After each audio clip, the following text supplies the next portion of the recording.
दोस्तों, आप सभी का स्वागत है हमारे YouTube channel lord Buddha study centre Dhadha के YouTube चैनल में। आज मैं सुरेंद्र कुमार आपके लिए विद्यासागर अंकगणित का अध्याय 18 आयतन और पृष्ठ क्षेत्रफल वॉल्यूम एंड सरफेस एरिया का क्लास 9 लेके आया हूँ। फर्स्ट क्लास आपका इंट्रोडक्शन क्लास है, उसको देखना बिल्कुल नहीं भूलेंगे। उसमें आपको मैं 25 क्वेश्चन का PDF दे दिया हूँ, वहाँ से डाउनलोड करके उसको बना लीजिएगा। और एक चीज बता दूं, यदि विद्यासागर अंकगणित का कंप्लीट सॉल्यूशन करना चाहते हैं, क्या करेंगे, प्लेलिस्ट के माध्यम से जाएंगे, सारे वीडियो आपको आसानी से मिल जाएंगे। इससे पहले आपको मैं 17 अध्याय तक अपडेट ऑलरेडी दे रखा है, वो सारे वीडियो प्लेलिस्ट के माध्यम से आपको बहुत बेहतर तरीका से मिल जाएगा। वहां से देख के आप बुक को कंप्लीट सोल्यूशन कर सकते हैं। इससे पिछले वीडियो में 8वां जो क्लास था उसमें मैं चर्चा किया था आपको क्वेश्चन नंबर 35 तक, और इस वीडियो में चर्चा करूंगा दोस्तों इससे आगे का क्वेश्चन। वीडियो को अंत तक देखिएगा, आपको पूरी जानकारी अच्छी तरह से मिलेगा। चलिए अब आते हैं क्वेश्चन की ओर। तो देखिए दोस्तों, 36 नंबर क्वेश्चन आपके स्क्रीन पे आ गया, ध्यान से समझिएगा। एक वर्गाकार टाइल खपरा का क्षेत्रफल 100 वर्ग सेमी है। ऐसी कितने टाइलें एक दीवार के चारों तरफ लगेगी जिसकी लंबाई 4.50 मीटर, ऊंचाई 2.50 मीटर तथा मोटाई 30 सेमी है। तो देखिए इसको कैसे बनाएंगे, ध्यान से देखिएगा, मैं आपको समझा रहा हूं। अब दोस्तों ये जो है चारों दीवार का क्षेत्रफल के लिए आपको मैं फॉर्मूला बताया था। चारों दीवार के लिए यानी चारों दीवार का क्षेत्रफल के लिए फॉर्मूला मैं बता रखा था। आप इंट्रोडक्शन क्लास नहीं देखे हैं तो देख लीजिएगा। चलिए, चारों दीवार का क्षेत्रफल के लिए फॉर्मूला मैं बताया था। क्या बताया था, ध्यान से देखिएगा, फिर से मैं रिपीट कर रहा हूं। 2 into L plus b, 2 into L plus b into ऊंचाई यानी H। अब देखिए इससे क्या निकलेगा, इससे निकलेगा आपको किस चीज का, यानी दीवार का क्षेत्रफल निकलेगा। किसका क्षेत्रफल निकलेगा, दीवार का क्षेत्रफल। अब देखिए कहता है टाइल्स का जो क्षेत्रफल है, इसका क्षेत्रफल दिया हुआ टाइल्स का, यानी एक वर्गाकार टाइल्स है, यानी उसका टुकड़ा है टाइल्स का, वो कहता है उसका आपको क्षेत्रफल दे दिया है 100 वर्ग सेमी। अब ध्यान दीजिएगा, मात्रक को ध्यान देना बहुत ही जरूरी है। अब देखिए ये आपको है मीटर में, ये भी है मीटर में। अब देखिए ये सेंटीमीटर में है, ये भी देखिए आपको वर्ग सेमी में दिया हुआ यानी सेंटीमीटर में। तो सबसे पहले आप क्या कीजिए, मीटर को सेंटीमीटर में कन्वर्ट कर लीजिए। तो मैं पहला वीडियो में और इससे पिछले क्लास में भी बता चुका हूं। चलिए अब आपको मैं ले चलता हूं, यानी देखिए टाइल्स की संख्या क्या निकलना है, टाइल्सों की संख्या। अब दोस्तों टाइल्सों की संख्या कैसे निकलेगा, संख्या यही पूछता है आपसे। तो यानी दीवार के क्षेत्रफल में ये एक वर्गाकार टाइल जो है इसके क्षेत्रफल से भाग दे देंगे तो क्या आ जाएगा, यानी आपको आ जाएगा क्या चीज, चारों तरफ जो है ऐसी कितने टाइल्स, ऐसा टाइल्स कितने लगेंगे, यानी टाइल्स की संख्या आप निकल जाएगा। तो इसके लिए क्या फॉर्मूला लगाएंगे, चारों दीवार का क्षेत्रफल के लिए। और देखिए ये वर्गाकार टाइल जो है इसका आपको क्षेत्रफल ऑलरेडी दिया हुआ है। चलिए अब इसको मैं आपको बना रहा हूं, थोड़ा ध्यान दीजिएगा। तो देखिए ये हो गया 2। अब देखिए लंबाई देखिए दोस्तों, अब मैं बता दूं, लंबाई को बदल लेना है। क्या चीज बदल लेना है, तो बदल लीजिएगा आप इसको सेंटीमीटर में बदलिएगा। कितना से गुना कीजिएगा, 100 से गुना कीजिएगा तो ये हो जाएगा आपको 450। अब दोस्तों सूत्र में क्या होता है, 2 इंटू लंबाई प्लस चौड़ाई देखिए चौड़ाई यहाँ क्या हो जाएगा, मोटाई क्या होगा, चौड़ाई। तो देखिए चौड़ाई हो गया। अब देखिए यहाँ गुना हो जाएगा ऊंचाई। अब देखिए दोस्तों ये सीएम था, इसको कुछ नहीं किए, लेकिन यहाँ देखिए आपको मीटर दिया हुआ, इसको भी बदल लेंगे क्या चीज में, 100 से गुना कर देंगे, वो बदल जाएगा आपको सेंटीमीटर में। सेंटीमीटर में देखिए ये भी हो गया, ये भी हो गया, और ये ऑलरेडी है। अब देखिए नीचे में किससे भाग देंगे, तो भाग देंगे दोस्तों एक वर्गाकार टाइल्स का क्षेत्रफल से भाग दे देंगे। इसका क्षेत्रफल कितना है तो देख लीजिए 100 वर्ग सेमी, इससे भाग दे देंगे आपका आंसर आ जाएगा। चलिए भाग दे लेते हैं। अब देखिए इसको जोड़ देंगे 2 इंटू ये हो जाएगा 480 और ये क्या हो जाएगा 250 बट्टे 100। एक जीरो से एक जीरो कट गया, एक जीरो से एक जीरो कट गया। अब देखिए अब क्या कीजिए गुना कर लिए, 25 दुना कितना हो जाएगा 50। देखिए 25 दुना 50 हो गया, 50 गुना 48। चलिए गुना करते हैं, ध्यान दीजिएगा। तो गुना करेंगे तो 8 पंचे 40 और 4 पंचे 20, 20 4 24, एक जीरो तो एक जीरो। तो टाइल्स देखिए कितना लगेगा पूरा दीवार में, ये लगे आपको टाइल्स की संख्या हो जाएगा 2400। चलिए आंसर देखते हैं, आंसर 3 नंबर ऑप्शन हो जाएगा। अब देखिए एक बार और समझ लीजिए, यानी दीवार के क्षेत्रफल में क्या करेंगे, दीवार का क्षेत्रफल निकालने के लिए फॉर्मूला क्या होता है 2 इंटू लंबाई प्लस चौड़ाई, 2 इंटू लंबाई प्लस चौड़ाई गुने ऊंचाई होता है। इससे क्या करेंगे दीवार का क्षेत्रफल निकालेंगे।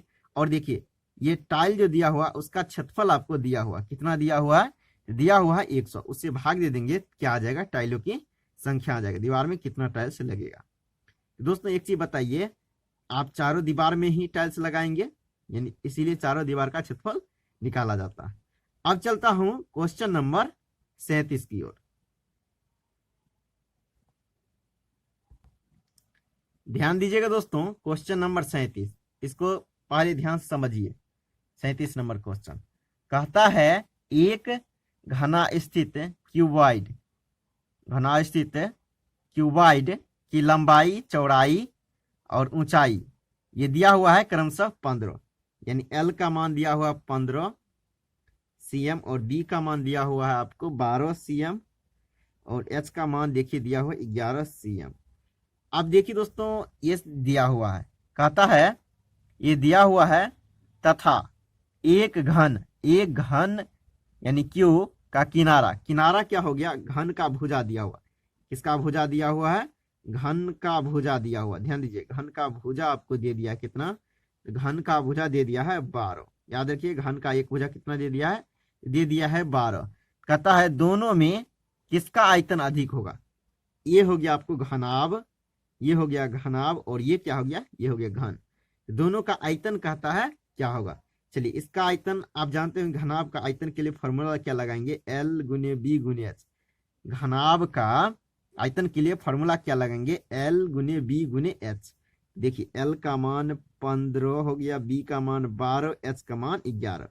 और देखिए उसी तरह से क्या किसका आयतन निकालिए घन का आयतन। घन का आयतन के लिए फॉर्मूला आप जानते होंगे, यदि आप इंट्रोडक्शन क्लास किए होंगे तो होता है ए क्यू। तो यानी ए का मान हो गया 12, 12 को क्यू कीजिएगा तो 12 गुने 12 गुने 12 कीजिएगा, 3 बार गुना के रूप में लिखिएगा। चलिए अब देखिए इसको गुना कर लीजिएगा, गुना करने के बाद कितना आ जाएगा देखिए ये आ जाएगा आपको 1980। अब दोस्तों आयतन है तो मात्रक जो कुछ भी हो क्या हो जाएगा उस पर पावर 3 हो जाएगा, मात्रक जो कुछ भी हो क्या हो जाएगा उस पर पावर क्यू के रूप में। अब देखिए यहाँ देखिए इस सभी को गुना कीजिए, 12 गुने 12 कीजिएगा कितना आ जाएगा आयतन, देखिए इसको गुना कीजिएगा तो आपको आ जाएगा 1728। क्या आ जाएगा 1728, मात्रक जो कुछ भी हो आयतन है तो घन के रूप में। अब देखिए कौन आयतन ज्यादा है, कौन आयतन ज्यादा है, तो ये आयतन ज्यादा है यानी घनाभ का। देखिए इसका आंसर क्या हो जाएगा, तो आंसर हो जाएगा ऑप्शन नंबर 2, यही आपको क्वेश्चन में कह रहा था। अब मैं ले चलता हूं क्वेश्चन नंबर 38 की ओर। देखिए इसका आंसर 2 है, ध्यान दीजिएगा 38 नंबर क्वेश्चन को। आगे का जो क्वेश्चन है दोस्तों वो है आपको क्वेश्चन नंबर 38। चलिए इसको समझते हैं। एक घना स्थित क्यूबॉइड की लंबाई चौड़ाई ऊंचाई क्रमशः 9, 6 तथा 5 दिया हुआ है तथा एक घन का किनारा 6 सेमी है। दोनों का आयतन देखिए कहता दोनों में किसका आयतन अधिक है, आयतन किसका अधिक है। अब देखिए ये हो गया घनाभ, घनाभ का देखिए दिया हुआ है L B H। L का मान कितना दिया हुआ है तो 9 cm दिया हुआ है और B का मान दिया हुआ 6 cm और H का मान दिया हुआ है 5 cm। अब दोस्तों एक क्या करता है, एक है घन, एक क्या है घन, घन का भुजा दिया हुआ, घन का किनारा का मतलब क्या हो गया भुजा। तो भुजा का मान दिया हुआ आपको 6, भुजा का मान क्या दिया हुआ है यानी ए का मान दिया हुआ 6, दोनों से क्या करेंगे आयतन निकालेंगे। ये हो जाएगा घनाभ। घनाभ का आयतन के लिए फॉर्मूला क्या होता है, लंबाई गुने चौड़ाई गुने ऊंचाई। ये होता है घनाभ का आयतन के लिए फॉर्मूला। तो क्या कीजिएगा, 9 गुने 6 गुने 5, 9 गुने 6 गुने 5। अब देखिए घन का आयतन के लिए फॉर्मूला क्या होता है, ए क्यू। क्या होता है, घन का आयतन के लिए फॉर्मूला होता है दोस्तों ए क्यू। क्या होता है, ए क्यू। तो इसको क्या लिखिएगा, 6 गुने 6 गुने 6, इसको गुना कीजिए, कितना हो जाएगा 216। मात्रक जो कुछ भी हो क्या हो जाएगा, उसका क्यू हो जाएगा। सीएम है सीएम क्यू। इसको देखिए गुना कीजिएगा, गुना करने के बाद देखिए कितना आ जाएगा। देखिए 6 पंच 30, 6 पंच 30 गुने 9, 9 तिया 27 हो गया। ये हो जाएगा इतना 270 सीएम क्यू। अब देखिए आप ही तुलना कीजिए किसका आयतन अधिक है। देखिए घनाभ का आयतन 270 हो गया और इसका आयतन कितना हो गया 216। किसका आयतन ज्यादा है, यानी घनाभ का। इसका आंसर चलिए देख लेते हैं। आंसर देखिए दिया हुआ है आपका 2 नंबर ऑप्शन में। तो इसका आंसर क्या होगा, वही हो जाएगा 2 नंबर ऑप्शन। अब मैं चलता हूं क्वेश्चन नंबर 39 की ओर दोस्तों। चलिए अगला क्वेश्चन, आगे का जो क्वेश्चन है 39 नंबर, ध्यान से दीजिएगा, उसको समझेंगे। 5 सेमी भुजा वाला एक ठोस घन, 5 सेमी भुजा वाला एक ठोस घन बनाने के लिए 1 सेमी भुजा वाले कितने घन की आवश्यकता होगी। अब देखिए इसको कैसे बनाएंगे, थोड़ा ध्यान दीजिएगा। दोनों क्या दिया हुआ है, घन दिया हुआ है दोस्तों, याद रखिएगा दोनों क्या दिया हुआ है, घन। तो देखिए एक यहाँ दिया हुआ 5 सेमी का भुजा वाला घन दिया हुआ है, उसका क्या निकालेंगे, आयतन। 5 सेमी भुजा वाला घन का आयतन निकालने के लिए क्या करेंगे, सूत्र लगाएंगे ए क्यू। क्या लगाएंगे, ए क्यू। अब छोटा वाला घन का आयतन से क्या करेंगे, भाग दे देंगे। छोटा वाला आयतन से क्या करेंगे, सॉरी, छोटा वाला जो भुजा होगा उससे क्या करेंगे, भाग दे देंगे घन के आयतन से। तो चलिए उसको भी क्या करते हैं, भाग दे देते हैं घन का आयतन। चलिए अब दोस्तों मैं समझाने के लिए आपको लिख देता हूं, यहां मान लेता हूं ए क्यू। बड़ा ए बड़ा भुजा है तो बड़ा ए क्यू, छोटा भुजा है तो क्या मान लेता हूं, ए। उसका भुजा मान लेता हूं ए, यू हो जाएगा छोटा ए क्यू। तो बड़ा ए क्यू, बड़ा भुजा कितना दिया हुआ 5, 5 का क्यू कीजिएगा, और छोटा भुजा दिया हुआ आपको 1, 1 को क्यू कीजिएगा। तो 5 को कीजिएगा तो कितना हो जाएगा, 5 को क्यू कीजिएगा तो 5 गुने 5 गुने 5, और 1 को कीजिए 1 गुने 1 गुने 1, ये हो जाएगा 125। तो कितने घन की आवश्यकता होगी दोस्तों, ध्यान रखिएगा कि आपको 125 घन की आवश्यकता होगी। यानी छोटे वाले कितने घनों की आवश्यकता होगी, 125 घन लगेंगे, तब 5 सेमी भुजा वाले आपको क्या हो जाएंगे, ठोस घन बन जाएंगे। तो इसका आंसर ऑप्शन नंबर 3 हो जाएगा। अब चलता हूं क्वेश्चन नंबर 40 की ओर। 40 नंबर क्वेश्चन को उसी तरह बनाएंगे जिस तरह क्वेश्चन नंबर 39 बनाए थे। 25 सेमी भुजा वाला एक ठोस घन बनाने के लिए 5 सेमी भुजा वाले कितने घनों की आवश्यकता होगी। ध्यान दीजिएगा, इसको भी उसी तरह बनाएंगे। तो देखिए एक घन का भुजा दिया हुआ है आपको, बड़ा घन का भुजा दिया हुआ है, कितना, इसका मान देखिए दिया हुआ, बड़ा घन का भुजा कितना दे दिया है, ये दे दिया 25। अब दोस्तों इसका आयतन के लिए फॉर्मूला क्या हो जाएगा, बड़ा का आयतन के लिए तो ए क्यू, तो 25 गुने 25 गुने 25 हो जाएगा। अब देखिए छोटा घन का भुजा कितना दे दिया है, तो दे दिया 5। इससे आयतन निकालेंगे तो फॉर्मूला क्या हो जाएगा, छोटा घन का आयतन के लिए फॉर्मूला हो जाएगा, यानी छोटा ए क्यू, यानी भुजा उसका मान लिया छोटा ए मान लिया, आयतन क्या हो जाएगा ए क्यू। ए का मान कितना हो गया, 5 गुने 5 गुने 5। अब क्या करेंगे, इसको डिवाइड कर देंगे तो आंसर आ जाएगा। चलिए भाग दीजिएगा 5, भाग दीजिएगा 5, 5 कट जाएगा, तो गुना कीजिएगा तो कितना हो जाएगा, तो ये हो जाएगा दोस्तों 125। तो कितने घनों की आवश्यकता होगी, छोटे वाले कितने घनों की आवश्यकता होगी, 125।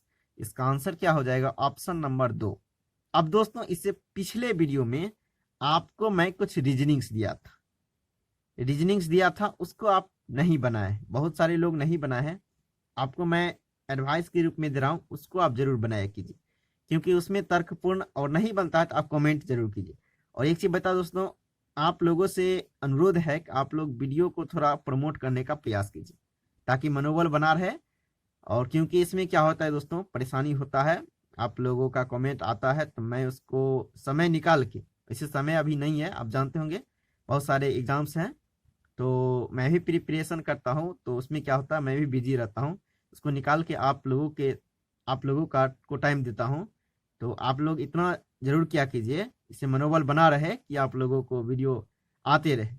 अभी थोड़ा समय का वैसे चल रहा है, दिक्कत चल रहा है दोस्तों, इसीलिए मैं आपको क्लास रेगुलर नहीं दे पा रहा हूँ। मैं बता दूं, आप लोग इसको प्रमोट जरूर किया कीजिए, वीडियो जो है ज्यादा लोगों तक शेयर किया कीजिए ताकि मनोबल बना रहे, और लाइक जरूर कर दिया कीजिए जितने भी लोग देखते हैं। तो दोस्तों आज के लिए इतना ही, फिर अगले वीडियो में मिलेंगे। यदि किसी तरह की परेशानी हो तो आप हमको कमेंट कर सकते हैं। वैसे देखिए, आप हमें फेसबुक, ट्विटर, इंस्टाग्राम, ये सारी चीज पे फॉलो कर सकते हैं। तो यदि किसी तरह की परेशानी हो तो आप वैसे कमेंट कीजिए, और विशेष परेशानी हो तो आप मेरे व्हाट्सएप नंबर पे व्हाट्सएप कर सकते हैं। तो दोस्तों आज के लिए इतना ही, फिर मिलेंगे अगले वीडियो में, तब तक के लिए जय हिंद।